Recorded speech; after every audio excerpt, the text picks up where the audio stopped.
आम्ही चाललो चौथ्या मजल्यावर, सभापती महोदय 10 फुटाचं अंतर होतं, ते मेटल डिटेक्टर लावला होता जिथनं सदस्य आत जातात सभागृहात त्या मतदानाच्या ठिकाणी. ते मांडवे म्हणतायत अरे पालकमंत्री आहेत, मला जाऊ दे मताला. सभापती महोदय ह्या दंडाला 4 पोलीस माझ्या, हे अजून दुखतंय, ह्या दंडाला 4 पोलीस, दोघांनी कंबर आवळली माझी अंग. सभापती महोदय माझा अजून ठणकते, 4 दिवस झाले मी गोळ्या खातोय. मला त्या सदस्य सकट फरफटत नेलं. ह्यांचे बंधू खासदार नितीन काका पायऱ्यांवरनं त्याला खाली पाडलं, ह्यानाही ढकलत एका खोलीत नेऊन तिकडे ढकललं बाजूला.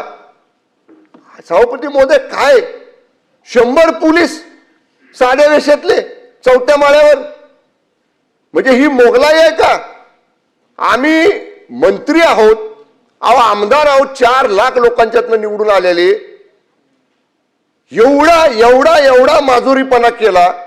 त्या गोंधळात सभापती महोदया काय लागलं मला माहित नाही.